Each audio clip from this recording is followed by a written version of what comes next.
You've caught Carrie with ski legend Klaus Obermeyer. Both the energy and sense of humor of Klaus are endless. This is a yodel from Klaus, who moved from Germany to America after World War II. What prompted you to move to Aspen?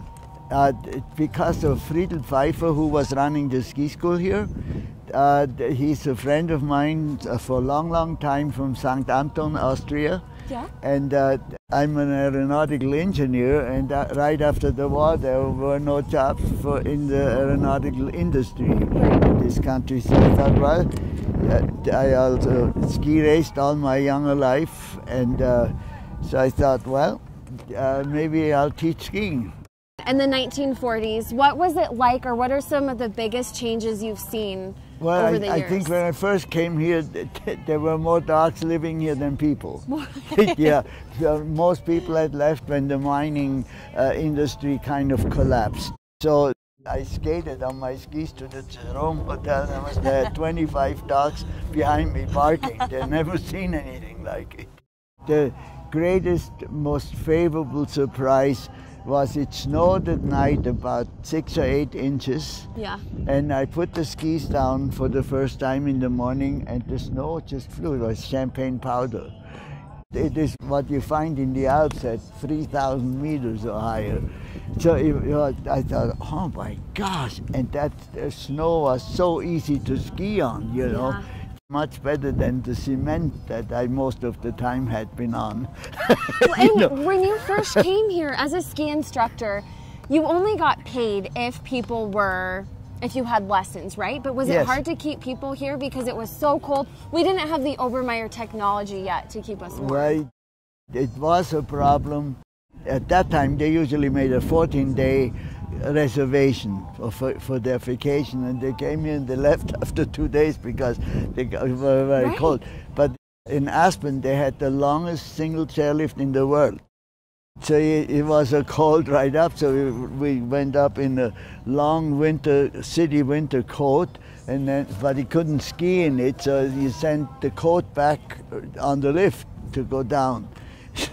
So then we skied down in about 3 minutes, and the next ride up was a cold one because you met your coat coming down halfway up. Wow. The lift took like 15 minutes, you know. Wouldn't it be nice to have something that would keep you warm going up and short enough so you could ski in it? Right. So I took the down comforter that my mom made me take to America. She said, it's going to North America. It must be cold there, or it wouldn't be called North America. One evening I cut it up and made a down parker out of it. And it looked like Michelin Man, horrible, thick arms, you know. But you just looked really strong, it was right? nice, stronger than I was. But it was warm going up the lift, and you could ski in it. So then one guy that was in my class, Gary Cooper, he said, Klaus, can I ski? Can I go up to my, sure. And so he offered me $250 for it afterwards, if he could keep it. And I thought, wow, because at that time you could buy a new Buick with radio for $1,250. So that gave me the courage to go back to Munich. I had a friend in the bedding factory, and I said, you gotta make me down Parker. He said, you're crazy. I said, no. I said, come on, we'll go to the Hofbrauhaus, we'll have a few beer, and that softened him up.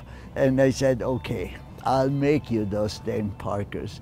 He made me 75 of them that I brought back, and they sold like hotcakes.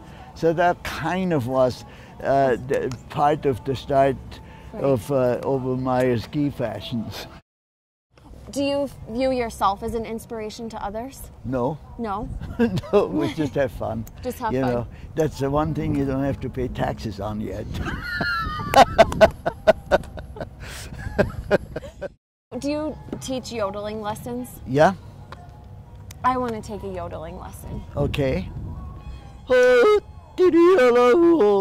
And now I just mimic that? Is there any tips you have? Yes. For someone who's never yodeled before? No, the thing is, Yodeling is part in here and part with your tongue against your upper gum. Hoo doo doo doo, like that. So, and then you combine the two, you go like Wow. this, you see? Yes. You really let it out there. I need to hear your strongest yodel. Yoo-hoo-wee. I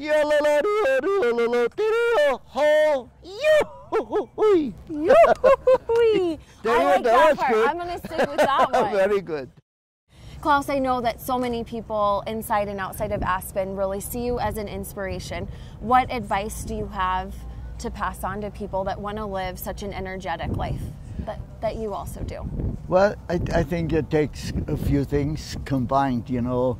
One is our freedom of perception. Yeah. When it rains, we can think, oh, it's raining. Or we can think, oh, isn't it nice? All the millions of trees that can drink now. It's beautiful. So we have that choice of perception as to how we wish to see life around us. And keep working out. You can never stop working out. You have it never made, you're always making it, you know, kind of. Thank you so much You're for welcome. sharing, Klaus. Okay.